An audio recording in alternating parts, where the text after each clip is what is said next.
눈앞에 서슬퍼런 칼을 든 천사가 서 있습니다. 당장이라도 당신의 목을 칠 기세로 말이죠. 그런데 예언자만 그 천사를 보지 못합니다. 그때 나귀가 갑자기 입을 열어 소리칩니다. 주인님, 멈추세요. 앞에 죽음이 기다리고 있어요. 이건 판타지 영화의 한 장면이 아닙니다. 인류 역사상 가장 기괴하고 소름 돋는 말하는 나귀 사건의 실화입니다. 오늘 당신은 이 영상을 통해 한 가지 소름 돋는 진실을 깨닫게 될 겁니다. 당신이 그토록 쫓고 있는 성공과 재물이 사실 당신의 눈을 멀게 하고 있다는 사실을요. 지금부터 당신의 영혼을 뒤흔들 도파민 터지는 이야기를 시작합니다. 강가에 위치한 고요하고 오래된 도시 부돌이 있었습니다. 그곳에는 발람이라는 선지자가 살고 있었죠. 그의 머리카락은 하얗게 샜고 세월의 무게가 그를 짓눌렀습니다.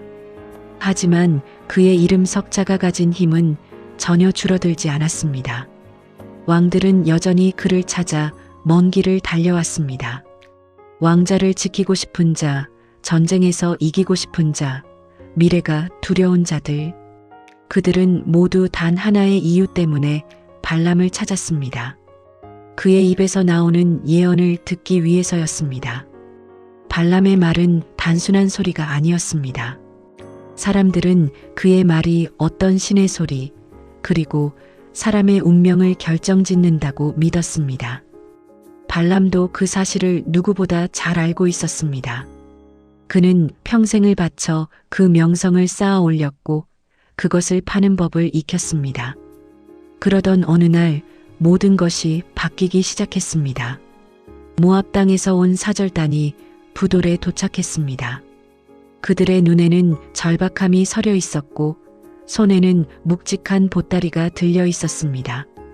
그것은 단순한 선물이 아니었습니다. 거절할 수 없는 유혹의 신호였죠. 그들은 거대한 민족에 대해 이야기했습니다. 이집트에서 빠져나와 셀 수 없이 많은 숫자로 불어난 민족. 그들이 나타나는 것만으로도 온 나라가 벌벌 떨게 만드는 민족. 바로 이스라엘이었습니다. 모압의 왕 발락은 이미 결정을 내린 상태였습니다. 칼과 방패로는 이스라엘을 막을 수 없다는 것을 깨달았죠. 그는 영적인 힘, 즉 초자연적인 저주가 필요했습니다. 그는 발람이 필요했습니다. 사절단은 발람 앞에 서서 왕의 보상을 내밀었습니다. 우리와 함께 갑시다. 저 민족을 저주해 주십시오. 당신이 원하는 모든 영광과 부를 왕께서 약속하셨습니다. 명예, 권력, 그리고 막대한 재산. 발람이 평생 갈망해왔던 모든 것이 단 한 번의 결정에 달려 있었습니다. 그날 밤 발람은 신중하게 대답했습니다. 그는 침착하고 절제된 모습으로 사절단을 바라보았습니다. 오늘 밤 여기서 머무르십시오. 주님께서 내게 하시는 말씀을 전해드리겠습니다. 그는 마치 하나님을 두려워하는 거룩한 예언자처럼 보였습니다. 하지만 그의 내면 깊은 곳에서는 무언가 꿈틀대고 있었습니다. 그것은 멈출 수 없는 탐욕이었습니다. 밤이 깊었을 때 하나님이 발람에게 물으셨습니다. 너와 함께 있는 이 사람들이 누구냐? 발람은 상황을 설명했습니다. 왕의 요청과 약속된 보상까지 말이죠. 하나님의 대답은 단호하고 명확했습니다. 너는 그들과 함께 가지 마라. 그 민족을 저주하지도 마라. 왜냐하면 그들은 이미 복을 받은 민족이기 때문이다. 다음 날 아침 발람은 메시지를 전했습니다. 당신들의 나라로 돌아가십시오. 주께서 내가 가는 것을 허락하지 않으셨습니다. 겉보기에는 완벽한 순종처럼 보였습니다. 하지만 발람의 마음속에는 평화가 없었습니다. 그는 이미 왕이 제시한 달콤한 보상의 맛을 보았기 때문입니다. 그는 그것을 간절히 원했습니다. 모압 왕 발락은 포기하지 않았습니다. 이번에는 더 높은 지위의 사람들, 더 더 화려한 사절단을 보냈습니다. 그리고 더 파격적인 조건을 내걸었습니다. 한계는 없습니다. 당신이 요구하는 것은 무엇이든 들어주겠습니다. 발람은 다시 한번 신중하게 말했습니다. 왕이 금과 은이 가득한 집을 통째로 준다 해도 나는 내 하나님 여호와의 말씀을 어길 수 없습니다. 말은 참 번지르르했습니다. 그러나 그는 결정적인 한마디를 덧붙였습니다. 오늘 밤 여기서 다시 머무르십시오. 주께서 내게 더하실 말씀이 있는지 보겠습니다. 더하실 말씀이라니요? 하나님의 뜻은 이미 명확했습니다. 발람은 하나님의 마음이 바뀌기를 기대하고 있었던 겁니다. 자신의 탐욕에 맞춰 진실이 비틀어지기를 바랐던 것이죠. 하나님은 발람의 검은 속마음을 보셨고 그가 가는 것을 허용하셨습니다. 하지만 그것은 승인이 아니라 시험이었습니다.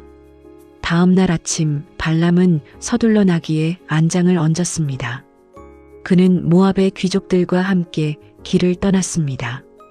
그의 머릿속은 이미 왕이 줄 황금으로 가득 차 있었습니다.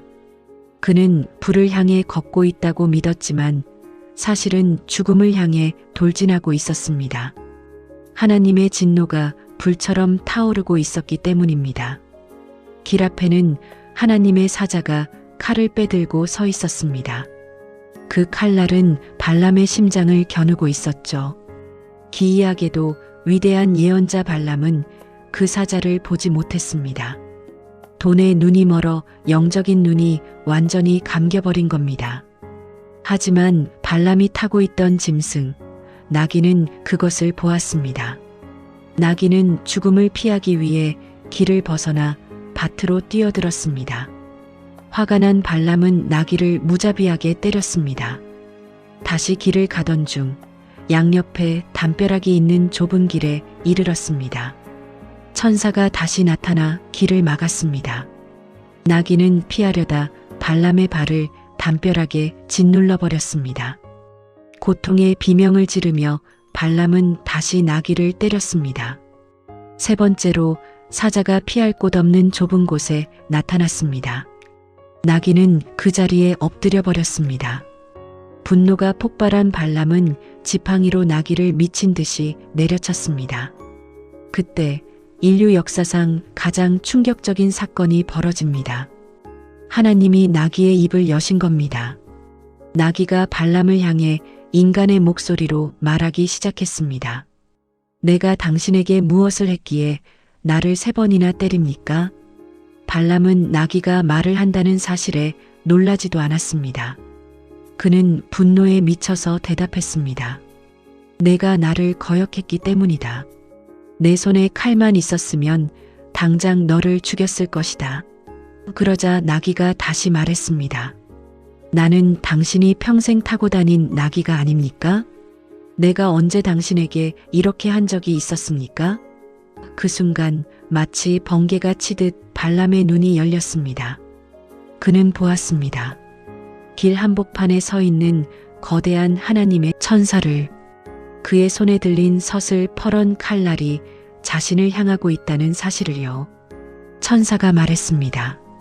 나귀가 아니었다면 나는 이미 너를 죽이고 나귀만 살렸을 것이다. 발람은 그제야 바닥에 엎드려 고백했습니다. 내가 죄를 지었습니다.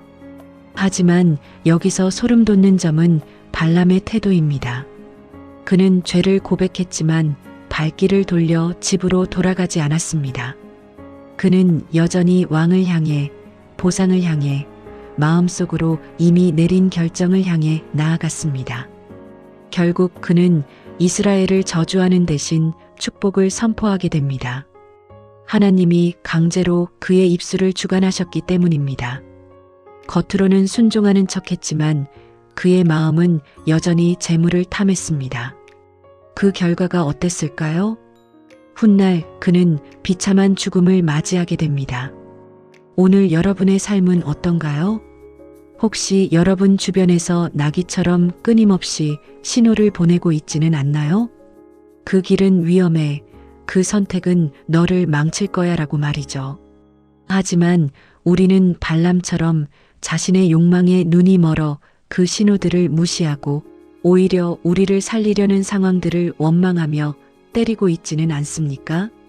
나기보다 못한 예언자가 될 것인가, 아니면 지금이라도 멈춰서서 진짜 봐야 할 것을 볼 것인가? 여러분이 만약 발람이었다면 나기가 말을 거는 그 순간 어떤 선택을 하셨을 것 같나요? 여러분의 생각을 댓글로 공유해 주세요. 이 이야기가 당신의 눈을 뜨게 하는 작은 계기가 되었다면 구독과 좋아요로 함께 해주세요.